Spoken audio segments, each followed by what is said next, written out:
Hi everyone, it's Kasia from Tarot Map. Today I decided to do a video I've done before, and it is one of my most watched videos on the channel. Do you know what I mean? You know that I have a lot of decks, right? And if you have been following me, I have Libra Moon. I have a really tough time in choosing things, that are the most of something, most ugly or most beautiful. It's difficult for me to choose, but in this video I'm going to pick 10 decks that in 2024 are my most beautiful decks ever. Disclaimer, if you have a lot of tarot decks, if you're a tarot collector, you know that we tend to fall in love in different decks at different times, and whatever is not favorite in 2024 may become a favorite in 2025. I hope you're going to enjoy it. So I see you right now with my 10 most favorite decks of 2024. Okay, let's just jump straight into it. So the decks I'm going to show are in no particular order, all right? So this is Julie Kuchia-Watt's Journey into Egypt Tarot. I could have picked any other deck of Julie. My favorite right now is actually her Real Sky Astrology Tarot, but the printing of these decks, the first two, I just like the self-printed version that Julie has. I think you can still maybe write Julie if she has any available, or other than that you can get the Make Playing Cards versions. There is a little difference between them. I think I made a video about it, so let me just show you a couple of cards from the Journey into Egypt Tarot. I love the use of the Egyptian, kind of culture by Julie. She is deeply immersed into ancient Egyptian traditions, and she had many, astral travel experiences there. How is this Temperance? Take a look. So beautiful. The use of light and how she just depicts certain archetypes. Seven of Swords is like tough, picking the right souls to go through. 10 of Wands, I love the Serpent, so gorgeous. And there's King of Cups, very interesting. Here we have the High Priestess. Oh, so beautiful with Nut. I loved Hatshepsut Temple. It was one of the most amazing experiences I had when I went to visit Egypt. And this is, I can't remember now how the circle is called, but it's been a big discovery, I think, about the age of certain monuments and this culture. Dogon people, I think they are called. Anyway, it's interesting. I'm sorry, I have to read up on it. And Two of Coins. Death. So yeah, the Sun with lotus flower, blue lotus. There's Nine of Swords, really interesting also about dreams and sleep paralysis. And it's amazing. Love the colors, the pinks and purples in this Nine of Coins. The Star with Ibis bird and Osiris constellation here, and probably Sirius right there. Two of Cups, the Comet, Orion. It's so good. The Lovers, probably Isis and Osiris. And right here, two sisters, Nephthys and Isis and Osiris. And there's Set as well. That's the zodiac, the oldest zodiac from Dendera Temple, with decans and with the zodiac signs and constellations. Vernal Equinox, Sirius and Orion. And Strength, Queen of Swords. Just love this. So beautiful. Anyway, I could have shown the whole deck, but I just wanted you to take a look at the beauty of these cards. And they bigger, they kind of more like oracle size. All right, so this is number one. Number 2, no particular order, guys, and this is the Tarot of the Drowning World by Feldermaus Workshop. I love this deck. It's so amazing. I love them. It's so good. It's moody, it's kind of weird. The book that comes with it, it's really good. The cards are also bigger, as you can see. They kind of, like if these ones were more square, then these ones are much longer. And it's more kind of like a pip deck. It's for people who like to train in the art of reading while using imagination, because it's not a deck you will be able to read if you're like totally new to tarot and you're afraid to, like, you know, go beyond the tarot system. This one would be great to be you know, used on the edge between tarot and oracle, or just focus on the imagery and then add your additional tarot knowledge to it. But I just think it's so beautiful how it looks. So it definitely belongs to one of the most, this card, strength. It belongs to one of the most beautiful decks that I own, and I love it, and I hope you do too. Tarot of the Drowning World. So good. Look at Death, it's also cool. Is this Death? Yeah. La Mort. It's on linen paper, as you can see, and it's so gorgeous. So this is Tarot of the Drowning World, number 2. Guys, I actually have 10 decks, and that's rarely happen, right? Because usually I just cannot stick to the number. Okay, I had to include one of the Mary decks from Etienne Grobler, and I chose this time the Black Madonna, Mysteries of the Black Madonna, that I etched red. I still have, I think, older printing. Right now they come etched in black, but this is still one of the most beautiful decks in this subject in general, you know, maybe the only one as well. But like, look at this amazingness, and you know, to think that Etienne has created all these altars and then just photograph them. Oh, I sent her this picture, and then she just photographs them, but they actually exist in 3D form, and I'm going to just show you one. So this is right now my favorite altar. I mean, I have 4 of her original artwork, and look at this, like, this is just incredible. What's special about this is that, you know, she added to like this gluish mass, actually earth from the cave where this Black Madonna is from Saint Angelo, or like Saint Angelo, I'm not sure how to pronounce it, but it's in Italy. It was her first initiation into Black Madonna mysteries. That's how she started her pilgrimages. I know how potent this altar is. To me, it's an altar of menstruation as well, and I know how, like, that's just so appreciated that Etienne has sent it to me with St. Michael, and you know, each of us has different associations with different cards and so on, but this altar is just incredible.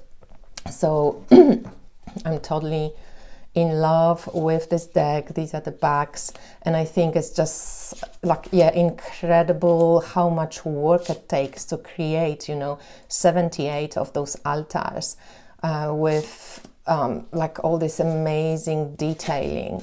And Etienne is now working on her red deck, and oh, I love this. And she's nearly finished, so we are going to have an interview for sure. And this is kind of red mystery, so it's a lot about Mary Magdalene. Oh, this one I also got Etienne. This is the Black Madonna from Croatia, from Maria Bistrica, as she's called.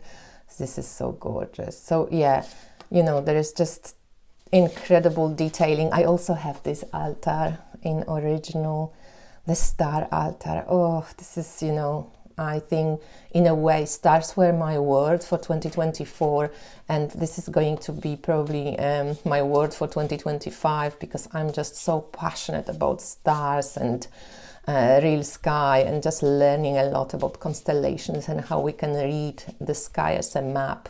So yeah, it's just incredible. So this Mysteries of the Black Madonna, definitely, or the Mysteries of Mother Mary, you know, they belong to my favorite, most beautiful, amazing decks ever. From the newer ones, I have to include, so this was number 3, this is number 4, Remembering the Sweet Fool Tarot. This deck just stole my heart. I have 2 versions, small size, the mini size, and this you know, regular size with the book. I love this deck. I just love this deck, and there might be a common theme running here, that you know, some of the decks that I really appreciate right now are totally, like, let's call them weird, on the very weird extreme of things. So you don't see very much traditional tarot imagery on them. I'm not sure why, but I love stretching my intuition muscle by reading decks like this. Of course, when I read for other people or when I do readings, I use them as well, but you know, often when I have recurring clients, and that's most of my clients, I know who can, you know, who has ability to receive well what images. So some clients would love deck like this, and I know that some of my clients wouldn't. So yeah, but I often use it for myself. I often take it into nature, and it's just so beautiful.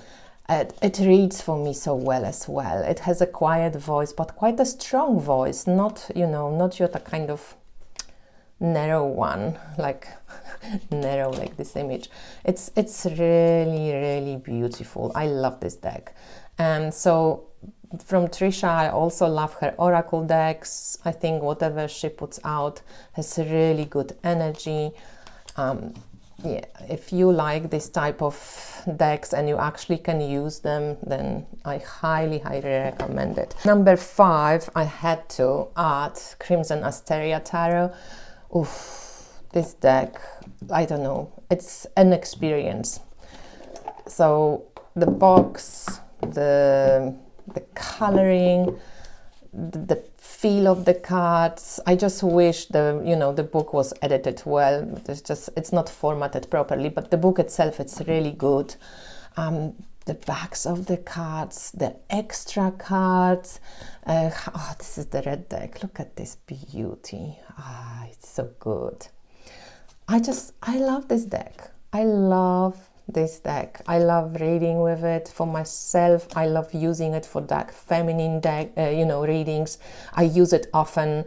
Now in this recent Black Moon Lilith reading, it just fits so well. Black Moon Lilith energy. It's dark feminine. It's just together with the booklet and the explanations and the imagery.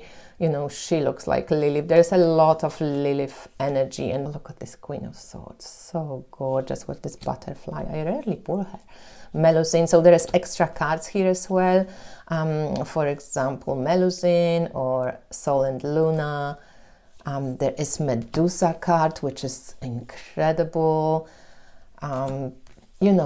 It's got a theme here, and it's got energy. It's got potent energy. So it is one of my red decks as well, but I'm waiting for Etienne's red deck. But yeah, this is incredible, and I use the extra cards while I read because I think they're just amazing. And yeah, I just highly value this deck. It's, it's a punchy one. It's kind of minimal on the images, but it's got really deep voice. So this belongs to one of my most amazing decks. So deck number 6, I thought Circle of Doors Tarot stole so many hearts. Amazing creators. It's a perfect combo between masculine and feminine. Brian Duffy's book belongs to one of my favorite books on tarot in general. The images, the production, it's so beautiful. This one is black and white. It has awesome keywords, so also because it doesn't really remind so much of, you know, traditional Rider-Waite-Smith or Toff or that Meta or Marseille. It has keywords which are very good, they're expansive, they're not narrowing. The images and photography is so beautiful. I have an interview with the creators of the deck, so please take a look, and I highly recommend it. It's a good reader. You can, you know, read intuitively. I love that they introduced Maga for the fourth kind of stage of feminine development. Before the crown, we still have so much energy to give, you know. We don't have to compromise so much anymore. And there is just this time for a deep creative power. So this deck is amazing. I love it still. I use it often. Maybe I don't post so often recently with it, but it comes on and off. Oh, this is my deck. Crown of the Knives, the Astrologer. Love this deck. So if you're interested in the creation and how this deck came to life, please head over to the Inspired Tarot map and you can watch the interview with the creators of this deck. It's just perfect, you know, this complete creation, really great. All right, so now we arrived at 3 decks of Carol Herzer. I have a lot of decks of Carol Herzer, but I'm going to show you 3 of my most favorite, even though they're not my maybe favorite of all times, because I have some other ones that are also my favorite, but right now these are just like, they stole my heart. So this is the Emerald Soul by Carol from 2022, and this one has this iridescent paint. Backs have also glitter in them, and Carol's decks are handmade Rider-Waite-Smith renditions, but she, I recently thought about it, she adds glitter to her like special decks. You can also purchase decks that are much more affordable without glitter, but she is a master of color, and to each of her decks she adds a lot of energy, you know. I love, and it's not just my opinion, but like a lot of people who got into Carol decks realize how special and how incredibly together and integral her decks feel energetically. Carol is an artist and she's been doing this her whole life, but I think recently, over the last couple of years, she has really taken her decks to just another level. And you know, all these kind of energy swirls you can read. If you're an energetic type of intuitive reader, you know, her decks are really great for that. And they actually do feel good. They feel like, you know, really good energy. I don't know how else to explain it. So this is the Emerald Heart, and you can see that she adds, you know, she creates all these different color arrangements. So this one is mostly heart and like crown kind of chakra with purples and pinks and greens, and this amazing glitter and iridescent that maybe doesn't show up in this particular light so much, but it's kind of opalescent. It has like this pearly quality to it. And yeah, this is just amazing. So this is the Emerald Heart. It's called now Heart and Soul, I think. Emerald Soul, sorry. And now it's called Heart and Soul. And Carol creates her own bag. So this was the green bag that I received this from my friend Victoria, and I fucking like love these decks. This one I purchased myself, and it was one of the best spent money. This one is called Inner Truth. And it was 2024, but yeah, it rubs off. So this is an inverted kind of color scheme, and so the bags I chose to be black with glitter added. There's a colorful glitter, but maybe you can't see right now. And this is the front. It has so much glitter, it's incredible. I love this deck. I actually keep using it more and more recently. And you know, you just, depending on how you feel and what's the story of the day, this is what deck you are going to pick. But this one is inverted color, so whatever cards are kind of light in regular deck, they become darker. Whatever is dark becomes lighter, you know.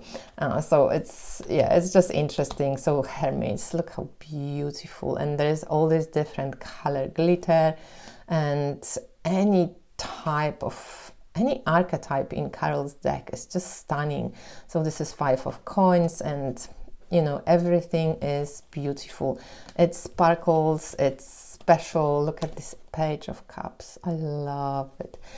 Also, the devil card is probably my favorite in Carol's decks, and the 4 of cups, which I really usually don't like as a card in Carol's Hertz's decks. Oh, this is like a sample that she sent me at some point. Just love the 4 of cups in her decks. So Inner Truth, really amazing. Love it. So deck number 9 is Snow Starlight. This one is a gift from Honey Lou, which, oh, I love you, Honey Lou, if you watch this. So this is amazing. It has this gorgeous bags, like dark blue bags, and amazing colors. It has glitter and it has fluorescent paint added, so there is touches of paint that are a bit more kind of shiny. They make you know, the image look a little bit deeper, and patches of color pop out. It's got glitter, of course, and it's this, I love this card with the star. Yeah, this lime green and yellow, this is what picks up. Also some of the pinkish fluorescent. It's a beautiful deck, and it's, I don't know, I think this maybe can be one of my favorite decks to read for myself. I think it's a great reader. It's just something amazing about it. So this is the Starlight. Oh, there's another 4 of cups. Snow Starlight. So cool. Are you focusing? Oh, look at this 3 of cups. That's our community. Success. So yeah, this is amazing. I love it, love it. So this was number 9. And number 10 right now, I think I will give it to the Enchanted for Raxa Tarot. It's a stunning deck, and whenever I use it, to me this is a summer deck, but whenever I use it, and it's a mass market deck for a change, you know, it's not so expensive, you can get it easily, but this deck, it's also like really beautiful. There is something about this deck that suits where I live at the moment, and I love using it, taking it into nature. And the color scheme, when you sit with a particular card, it just becomes kind of like a little story. It's so pretty.